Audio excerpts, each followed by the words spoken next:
అందరికీ నమస్తే అండి. మరి మనం ఈ వీడియోలో కావ్యశాస్త్రకే ఆచార్య చాలా ముఖ్యమైనటువంటి ఆచార్యులు ఎవరైతే ఉన్నారో, ఉదాహరణకి భరతముని కావచ్చు, లేదా భామ కావచ్చు, దండి, అలాగే వామన్, కుంతక్, ఆచార్య క్షేమేంద్ర మొదలైనటువంటి దాదాపుగా ఒక 15 నుంచి 20 మంది ఆచార్యులు ఉన్నారు. వాళ్ళ తాలూకు రచనలు ఉన్నాయి. అవి ఈ వీడియోలో చూద్దాం. ఓకే అండి. సరే, మొదటిగా ఇక్కడ మనకి భరతముని. మరి భరతముని అనేటువంటి ఆయన ఏ శతాబ్దానికి చెందినవారు అని అంటే బలదేవ్ ఉపాధ్యాయకే అనుసార్, బలదేవ్ ఉపాధ్యాయకే అనుసార్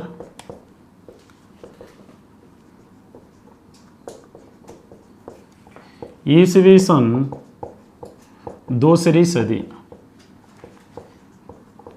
అయితే ఈయన తాలూకా శతాబ్దానికి సంబంధించి చాలా ఇష్యూస్ ఉన్నాయండి. అంటే కొంతమంది క్రీస్తు పూర్వం 4 నుంచి 1వ శతాబ్దానికి చెందినవారని, అలాగే ఇంకొంతమంది క్రీస్తు శకము 2వ శతాబ్దానికి చెందినవారని, లేదు 1వ శతాబ్దానికి చెందినవారని ఇలా అడుగుతూ ఉంటాడు. కాకపోతే ఇక్కడ బలదేవ్ ఉపాధ్యాయ అనే వ్యక్తి ఏమంటున్నారంటే క్రీస్తు పూర్వము క్రీస్తు శకము 2వ శతాబ్దానికి చెందినవారని చెప్పడం జరిగింది. ఓకే, సరే అండి. మరి భరతముని అనేటువంటి వ్యక్తి ఎవరైతే ఉన్నారో ఈయన్నే మనం కావ్యశాస్త్రక ప్రథమ ఆచార్య అంటాం.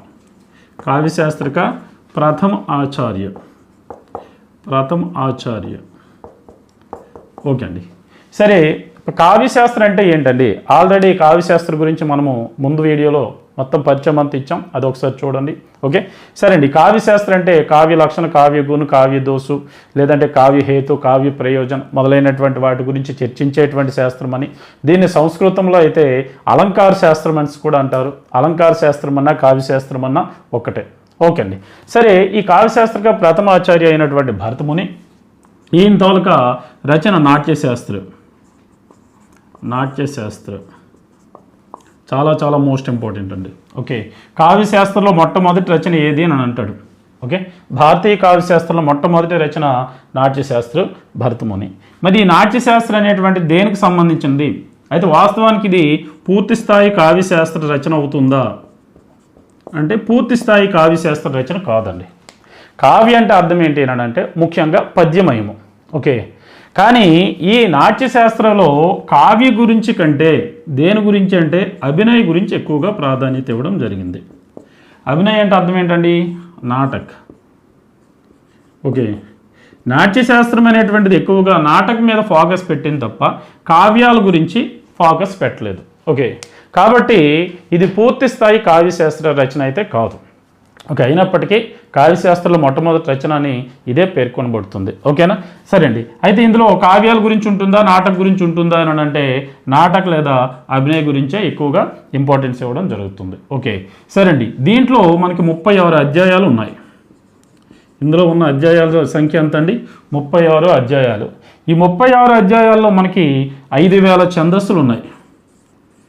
అంటే 5000 వీటితో శ్లోకాలతో ఇవి రాయబడ్డాయి. 5000 శ్లోకాలు. ఓకే అండి. సరే, నెక్స్ట్ వన్. అయితే 36 అధ్యాయాలు అన్నాం కదండి. 36 అధ్యాయాలలో 6 మరియు 7వ అధ్యాయంలో 6 మరియు 7వ అధ్యాయంలో రస్ అంటే ఏంటి, అలాగే భావ్ అంటే ఏంటి? మీకు రస్ సిద్ధాంతంలో రస్ కా అర్థ క్యా హై, అలాగే భావ్ అంటే దీనికి అంతర్గతంగా స్థాయి భావ్, సంచారి భావ్ మొదలైనటువంటి భావాలు వస్తాయి. ఓకే, వాటి గురించి ఎన్నవ అధ్యాయంలో చెప్పారు అని అంటే 6 మరియు 7వ అధ్యాయంలో ఉండి. ఓకే, చాలా మోస్ట్ ఇంపార్టెంట్ ఇది. రస్ ఔర్ భావం కి చర్చ కిస్ అధ్యాయమే కీ గయి అని అంటే 6th మరియు 7th. ఓకే, సరే. అంతేకాకుండా ఈ నాట్యశాస్త్రకు సంబంధించి ఇంకా విషయాలు మనం చూసుకున్నట్లయితే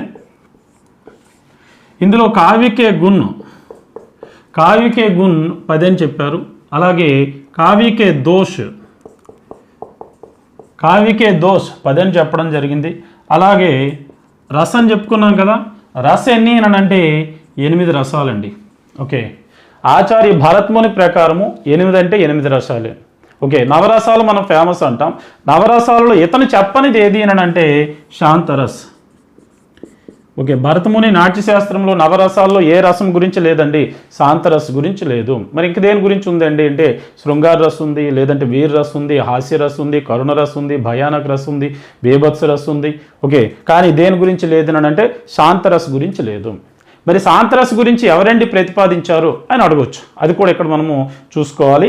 ఉద్భట్. సాంతరస్ గురించి చెప్పిన ఆచార్య ఎవరు? ఉద్భట్.